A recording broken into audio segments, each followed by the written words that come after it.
بسم اللہ الرحمن الرحیم۔ یہاں پہ تین نقطوں کی طرف میں مختصر سی گفتگو کرنا چاہوں گا، بات کروں گا۔ نمبر ایک کہ اسلام دین فطرت ہے، کیسے ہے، اس بات کی وضاحت۔ اور دوسرا یہ کہ اسلام میں سیاست کا تصور کیا ہے، یہ کیسے ہے۔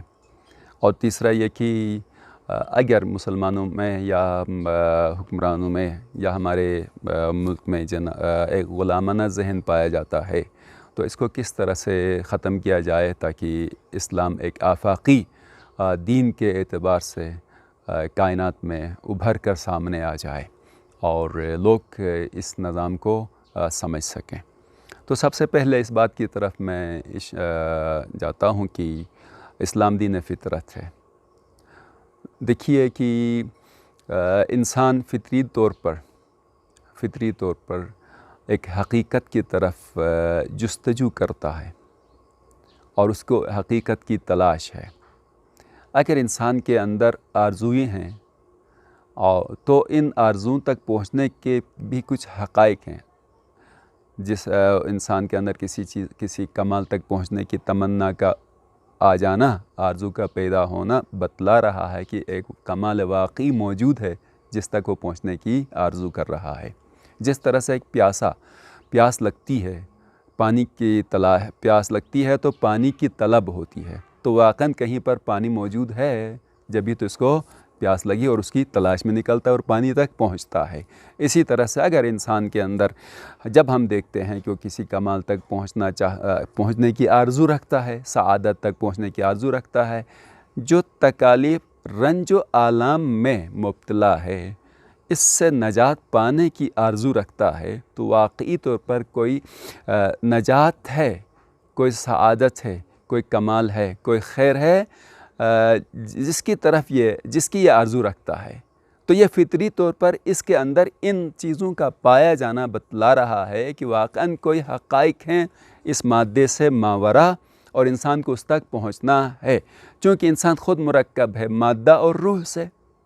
مادے کی اپنی ضروریات ہوتی ہیں، یعنی جب مثلاً انسان کا بدن ایک مادی جو ہے نا عنصر رکھتا ہے نا، اس کے لیے مادی چیزیں کی طلب ہوتی ہے، جیسے پانی ہے، کھانا ہے وغیرہ۔ جب یہ مل جاتی ہیں تو اس انسان کی مادی ضروریات پوری ہو جاتی ہیں۔ لیکن روح بھی تو رکھتا ہے، روح کی بھی کچھ ضروریات ہوتی ہیں، روح کے بھی کچھ تقاضے ہوتے ہیں، اس کی بھی غذائیں ہوتی ہیں، اور وہ ہوتا ہے روح کا خوراک جو ہے نا اس کا کمال ہے اور سعادت تک پہنچنا ہوتا ہے۔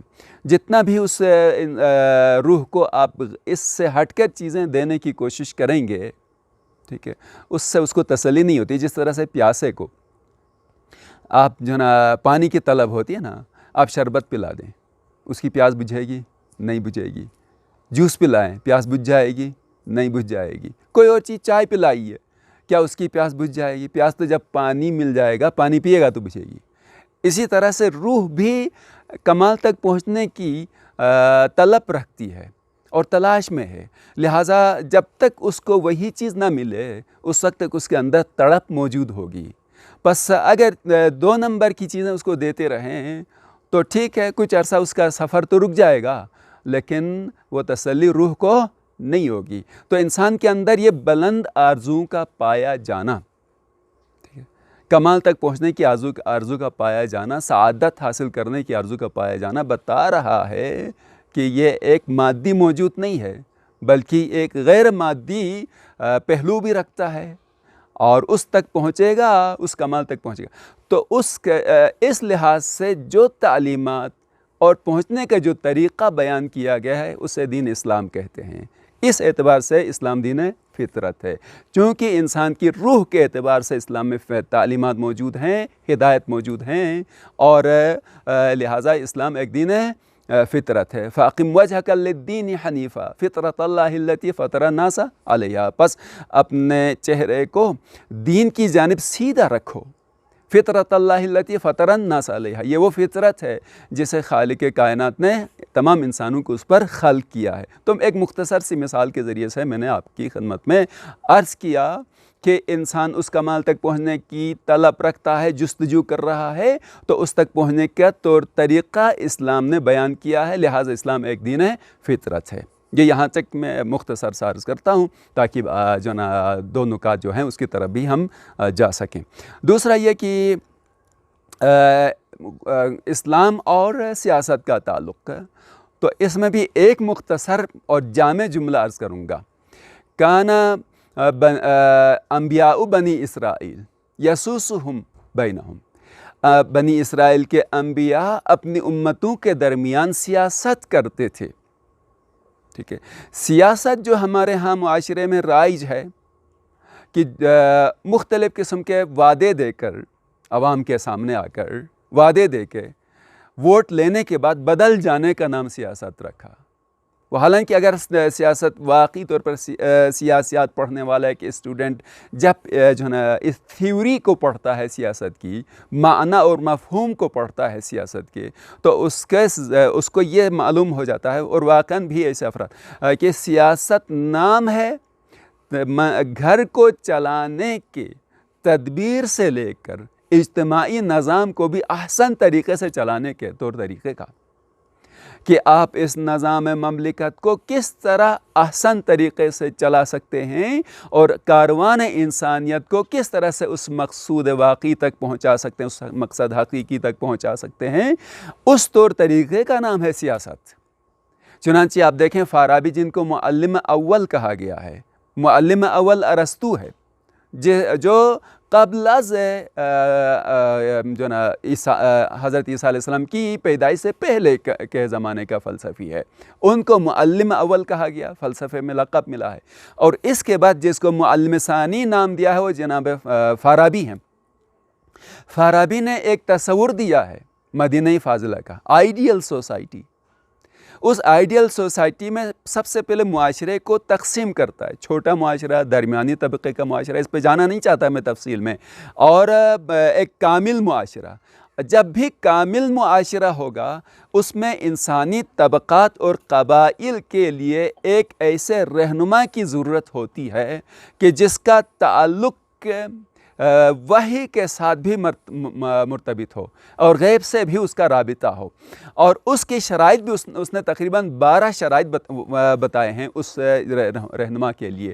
تو جب ایسے افراد ہو جاتے ہیں تو وہ سیاست واقعی کرتے ہیں۔ اور پھر جب دیکھا کہ فارابی ان کا بڑا نام ہے دنیا فلسفہ میں، اور معلم ثانی کہا کہ انہوں نے مدینہ فاضلہ کے نام سے جب تصور دیا ہے تو عین سیاست کا جو تصور دے دیا ہے، اور اس میں وحی کو ملا لیا ہے۔ یہ اس بات کی طرف آپ کی توجہ رہے، جہاں پر اس مدینہ فاضلہ آئیڈیل سوسائٹی کے لیڈر کی بات کرتے ہیں، وہاں پر فارابی کہتے ہیں اس لیڈر کو وحی سے منسلک ہونا چاہیے، وحی سے مربوط ہونا چاہیے۔ نہیں ہو سکتا ہے کہ ایک ایسا شخص جو آئیڈیل سوسائٹی کا لیڈر ہو اور اس کا تعلق غیب سے نہ ہو، غیب سے ارتباط نہ ہو، وحی سے ارتباط نہ ہو۔ تو معلوم یہ ہوا کہ دین میں جو خدا کی طرف سے ہے اور سیاست میں کسی قسم کی کوئی جدائی نہیں ہے۔ یہ جدائی تو میں نے اس سے پہلے بھی ایک گفتگو میں عرض کیا تھا کہ جب ایسے کلیسا میں ایسے افراد آئے جن کو سیاست سے کوئی واقفیت نہیں تھی اور جس کی وجہ سے وہ نظام نہیں چلا، تو اس طرف سے اس کو جدا کر دیا گیا۔ تو دین میں سیاست اور دین جدا نہیں ہے، ایک ہی ہے، اور چنانچہ سیاست کے معنی و مفہوم کے اعتبار سے یہی بتا دیا ہے کہ اچھے انداز سے، احسن انداز سے انسانی نظام اور معاشرے کو عدل انصاف کے تحت چلانا۔ اور یہ جو ہمیں نہیں نظر آتا ہے، یا تو ایسے افراد آتے ہیں جن کو سیاست سے کوئی واقعی طور پر واقفیت نہیں ہوتی ہے، اسلام سے واقفیت نہیں ہوتی ہے، یا ایسے افراد آتے ہیں کہ جو اپنے مفادات کی خاطر وہ جو نا سیاست میں آ جاتے ہیں۔ تو ان کے پاس سوائے اسی کے کہ یہ مسجد اور ہے، علماء اور ہیں، مولوی صاحب اور ہیں، سیاست اور ہے، علماء کا سیاست سے کوئی تعلق نہیں ہے۔ تو یہاں پر دیکھیے کہ جب کہ ہم دیکھتے ہیں کہ صدر اسلام میں رسول خدا صلی اللہ علیہ وسلم ہیں، پیغمبر ہیں، خاتم النبیین ہیں، اور سیاست بھی فرما رہے ہیں۔ صدر اسلام میں جب ہم دیکھتے ہیں تو مسجد ہی عبادت خانہ بھی ہے اور سیاست کا مرکز بھی ہے، کوئی جدا نہیں تھی۔ سیاست اور دین میں کسی طرح کی کوئی جدائی نہیں تھی۔ اسی طرح سے جب ہم دیکھتے ہیں کہ خلفاء کا دور آتا ہے تو اس زمانے میں بھی سیاست اور دین جدا نہیں، وہی جو نا سیاسی ہے وہی دین کا ذمہ دار بھی ہے، اور اس طرح سے ایک سلسلہ آتا رہا۔ لیکن جہاں پر بنو امیہ کا دور آ جاتا ہے وہاں سے پھر حکومت اور ہو جاتی ہے، دین اور ہو جاتا ہے۔ چنانچہ کہا کہ ملوکیت کے نام سے مولانا مودودی نے ایک کتاب لکھی ہے اور کہہ دیا کہ اصل میں دیکھا جائے تو بنی امیہ کے دور سے پھر ملوکیت آئی ہے، وہاں پر خلافت کا کوئی نام نہیں ہے۔ تو یہاں سے جو نا جدا نظر آتا ہے سیاست۔ اور آج کل کے دور میں تو ہمیں جتنے بھی سیاست دان نظر آتے ہیں ان کا خود واقعی سیاست سے کوئی واسطہ نہیں ہوتا ہے، ان کا مقصد ایک مختصر سا پست مقصد ہوتا ہے، چند مفادات کی خاطر وہ سیاست کرتے ہیں۔ اور اس کے بعد ظاہر ہے کہ ہم نے دیکھا کہ بہت سارے سیاستدانوں کا ان کی حکومت کے ختم ہونے کے بعد مختلف عدالتی چکروں میں وہ گرفتار نظر آتے ہیں، اس عدالت میں پیشی اس عدالت میں پیشی۔ تو یہ اسی وجہ سے ہوتا ہے انہوں نے سیاست کا نام دے کر کچھ اور کام کیا، ورنہ چنانچہ اقبال کا ایک جو نا شعر ہے جس کا مفہوم میں عرض کروں، شعر فی الحال مجھے یاد نہیں ہے، کہ وہ کہتے ہیں کہ جدا ہو دین سیاست سے تو رہ جاتی ہے چنگیزی۔ وہ کہتے ہیں کہ جو نا جمہوری تماشا ہو یا دوسرا ہو، لیکن اگر دین جو نا سیاست سے جدا ہو جائے تو پھر جو نا اسی صورت میں یہ چنگیزی رہ جاتی ہے۔ یعنی جب بھی سیاست دین سے جدا ہو جائے تو تباہی، چنگیز خان، ہلاکو خان تاریخ میں معلوم ہے ان کا قتل و غارت کرنا کام تھا، اور انہوں نے کتنی تباہی مچائی۔ تو جب بھی سیاست دین سے جدا ہو جائے تو اسی صورت میں نظام قائم نہیں رہتا ہے، تباہ و برباد ہو جاتا ہے۔ علامہ اقبال کا تصور ہے، اس اعتبار سے شعر میں بڑا پیغام دے دیا ہے۔ تو یہ پیغام ہے علامہ اقبال کا بھی جو دین کو سمجھ رہے تھے، کہا کہ ہمیشہ سیاست اس وقت تک واقعی سیاست ہو سکتی ہے کہ جب سیاست جو نا ہدایات دین سے لے لے۔ اس اعتبار سے دیکھا جائے تو دین اور سیاست آپس میں کسی بھی لحاظ سے جدا نہیں ہے، افراد نے الگ کر دیا ہے۔ تو فرد کا عمل دین سے کوئی واسطہ نہیں رکھتا، اگر مطابق دین ہے تو ٹھیک ہے، اگر نہیں ہے تو عمل رد ہو جائے گا اس کا دین سے۔ اور تیسرا غلامانہ ذہن کی بات کی ہے، اس کے لیے تو جو ہے نا میں یہی کہوں گا کہ کس طرح سے اس کو ختم کیا جا سکتا ہے۔ ہمارے پاس جو اسلاف کے نمونے ہیں، ہمارا ایک شاندار ماضی ہے، علم سے لے کر سیاست سے لے کر ہمارا ایک شاندار ماضی ہے۔ اس ماضی کی طرف جائیں، جہاں تک دیکھیں سائنس میں ابھی ہمیں دنیا ترقی کرتی ہوئی نظر آ رہی ہے، تو یہ سائنس کے ابتدائی جتنے بھی مدارک اور ریفرنسز ہیں، تصور ہے، وہ قرآن سے ہے، وہ اس جو نا ہمارے اسلاف کے جو ماہرین تھے اور جو علماء تھے، دانشور تھے، انہوں نے یہ تصور دیا، تو غیروں نے کام کیا اور مسلمانوں نے اس پر کام نہیں کیا۔ چنانچہ آج جو نا دیکھیے تو کمپیوٹر میں سب سے پہلا کمپیوٹر جو ایجاد ہوا اس کا بنیادی تصور بھی مسلمان نظر آتا ہے۔ آپ دیکھیں اس تاریخ میں جا کر جب بھی کمپیوٹر کا تاریخچہ بیان کرتے ہیں، ہسٹری بیان کرتے ہیں، تو اس میں بنیادی تصور جو کمپیوٹر کے لحاظ سے حساب کتاب کا دیا ہے وہ بھی مسلمان نظر آتا ہے۔ بس مسلمانوں کو کام کرنا چاہیے اور اپنے ماضی کے اوپر جو نا توجہ دینی چاہیے۔ جو بھی محنت کرے گا کامیاب ہو جائے گا، ترقی کرے گا اور دوسروں پر اپنا نظام قائم کرے گا اور حکمرانی کرے گا، اور جو بھی سستی کرے گا بالآخرہ دوسروں کا محتاج ہو جائے گا۔ تو سب سے پہلے یہ ہے کہ ہمارے پاس سب کچھ ہے، اور ہمارے پاس دیکھیے کہ مسلمانوں کے پاس وسائل موجود ہیں، مسلمانوں کے پاس انسانی فکر موجود ہے۔ بہت سارے افراد جو یہاں سے اپنے علاج کے لیے باہر جاتے ہیں، وہاں پر دیکھتے ہیں تو ماہر ترین جو سرجن آتا ہے بعض دفعہ وہ مسلمان آتا ہے۔ ہم اپنے اسلاف کی طرف نگاہ کریں، ہماری ماضی کی تاریخ ایک شاندار تاریخ ہے۔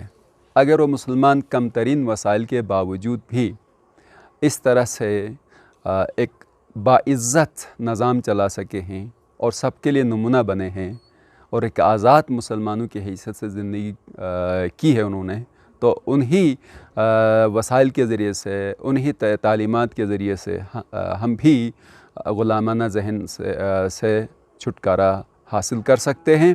اور اس اعتبار سے بھی دیکھا جائے کہ وسائل ہمارے پاس اسلامی ممالک میں وسائل کی کوئی کمی نہیں ہے، قدرتی وسائل سے لے کر انسانی وسائل تک سب موجود ہے۔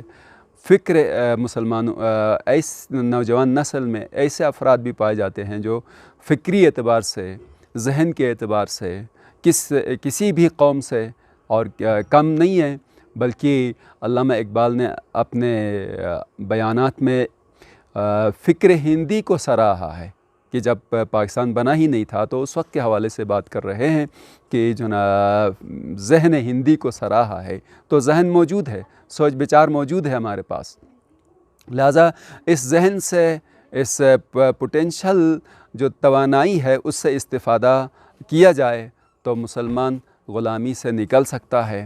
اور اسی طرح سے بہت ساری جو ہے نا چیزیں ہمارے پاس موجود ہیں۔ مثلاً میں ایک واقعہ بتاتا ہوں، امام خمینی رحمۃ اللہ علیہ جب عراق سے نکلے اور ترکی میں آئے تو ترکی میں ایک چوراہے پر آ کر دیکھتے ہیں کمال اتاترک کا مجسمہ ہے، اور جس نے ایک ہاتھ ایک سمت پھیلائے ہوئے ہے۔ تو پوچھا کہ ان کے ہاتھ کو اس طرح سے ایک جانب پھیلائے کیوں ہے؟ تو وہاں پہ بتایا گیا کہ یہ پیغام ہے کمال اتاترک کی طرف سے کہ تم اپنا واسطہ یورپ سے قائم رکھنا۔ تو یہ ایک ایسا، امام خمینی اپنے افکار میں فرماتے ہیں کہ ایک ایسا منفی سوچ جو ہے نا دی گئی کہ تم خود مستقل نہیں ہو جاؤ، ہمیشہ وابستہ رہو۔ تو سب سے پہلے دیکھا جائے کہ ہمارے پاس وسائل موجود ہیں یا نہیں ہیں؟ وسائل موجود ہیں، ذرائع موجود ہیں، کسی چیز کی کمی نہیں ہے، قدرتی وسائل سے لے کر انسانی وسائل کو بھی دیکھیے، اور جو ہے نا ہمارے تمام اسلامی ممالک اس لحاظ سے بے نیاز ہیں۔ ہمارا ملک پاکستان بھی دیکھیے تو اس میں کسی چیز کی کمی نہیں نظر آتی ہے، کمی ہے کام کی، کمی ہے ذمہ داران کی سوچ کی، تو اس کو دور کرنے کی ضرورت ہے۔ چنانچہ یہ فکر، یہ سوچ پیدا ہو جانا چاہیے، ہمیں ایک مستقل اور بااختیار ہونا ہے۔ تو جب تک انسان کے اندر استقلال کی سوچ پیدا نہیں ہوگی، اس وقت تک وہ غلامی سے چھٹکارا نہیں پا سکتا ہے۔ دیکھیے وہی جو میں کہہ رہا تھا نا کہ وابستگی جو ہے ایک بدترین چیز ہے، اس وابستگی سے نجات پانے کی سوچ پیدا ہونی چاہیے، اس کو دور کرنے کے لیے عملی اقدامات کرنا چاہیے۔ ایسے میں پھر ظاہر ہے کہ جب آپ مستقل ہونے کی کوشش کریں گے تو آپ کے اوپر پابندیاں بھی آ سکتی ہیں، آپ کے لیے مشکلات بھی پیدا ہو سکتی ہیں۔ یہ پابندیاں، یہ مشکلات سب مختصر سی ہیں، یہ آپ کے راستے کو روک نہیں سکتی، آپ کی منزل کو روک نہیں سکتی ہیں، آپ کے سفر کو روک نہیں سکتی ہیں۔ آپ میں جذبہ پیدا ہونا چاہیے کہ مجھے مستقل ہونا ہے، آپ کے اندر جذبہ پیدا ہونا چاہیے مجھے بااختیار ہونا ہے، آپ کے اندر یہ جذبہ پیدا ہو جانا چاہیے کہ مجھے اپنے غیرت رفتہ کو، حمیت رفتہ کو، استقلال رفتہ کو واپس لانا ہے۔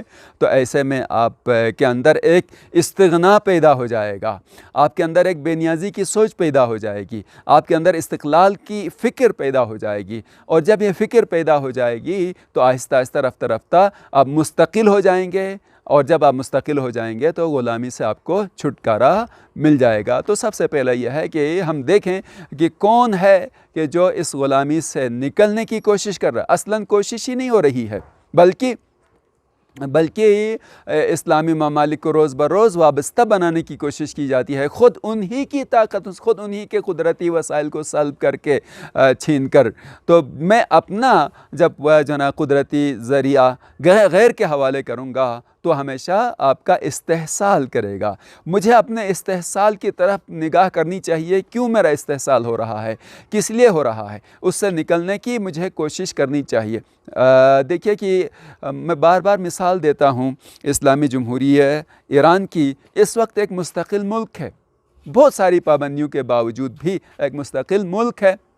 اس کی وجہ یہ ہے کہ جب جو نا علماء نے ابھی یہ بھی بات ہو رہی ہے کہ علماء کو سیاست میں آنا چاہیے یا نہیں آنا چاہیے۔ علماء کو سیاست میں آنا چاہیے، سیاست سمجھیں، واقعی سیاست کریں تو بہتر ہو سکتا ہے، اور اس سے ایک تبدیلی بھی آ سکتی ہے کہ اچھے اچھے افراد آ جائیں۔ تو علماء نے رہنمائی کی، اور علماء امام خمینی فکر یہی تھی کہ انہوں نے ہمیں مستقل ہونا ہے۔ اور اس اعتبار سے جب دیکھا کہ شاہ کے دور میں گرچہ کہ اس وقت ساری چیزیں سستی ملتی تھیں عوام کے لیے، ہر چیز سستی تھی، اور بہت جو ہے نا عیاشی کے ساتھ وہ زندگی گزار رہے تھے، لیکن جو بصیرت رکھتا ہے، لیڈر تو وہی ہوتا ہے نا کہ جو دور اندیش ہو، لیڈر تو وہی ہوتا ہے جو دیکھے کہ میرا جو ہے نا ملک کس حد تک ترقی کر سکتا ہے، کس حد تک مستقل ہو سکتا ہے۔ جب دیکھا کہ عوام کو سلایا جا رہا ہے، اور جو ہے نا اس ملک سے واقعی خزانے کو، قدرتی وسائل کو ختم کیا جا رہا ہے، کوئی ماہر ڈاکٹر نہیں آ رہا ہے، کوئی ماہر انجینئر نہیں آ رہا ہے، اور جتنے بھی آئل کی کمپنیز ہیں، کارخانے، اس میں غیر مسلط ہیں، انگریز مسلط ہے، کوئی ماہر ایرانی آگے نہیں جا سکتا، تو کہا یہاں سے جو ایک فکر پیدا ہو گئی، اور عوام تک بھی یہ فکر خواص نے دے دیا۔ تو سب سے پہلے غلامی کی ذہن سے نکلنے کے لیے خواص کی ذمہ داری ہوتی ہے، اسے دور اندیش ہونا چاہیے، اس کے اندر استقلال کی فکر آنی چاہیے، سوچ آنی چاہیے۔ ایسے میں پھر جب ہمارے رہنماؤں کے اندر استقلال کی فکر پیدا ہو جائے گی، مستقل ہونے کی فکر پیدا ہو جائے گی، تو پھر آہستہ آہستہ سے جو ہے نا غلامی کی یہ زنجیر ٹوٹ جاتی ہے، اور مسلمان ایک واقعی با اختیار مستقل مسلمان ہو سکتا ہے، اور ممالک بھی مستقل ہو سکتے ہیں۔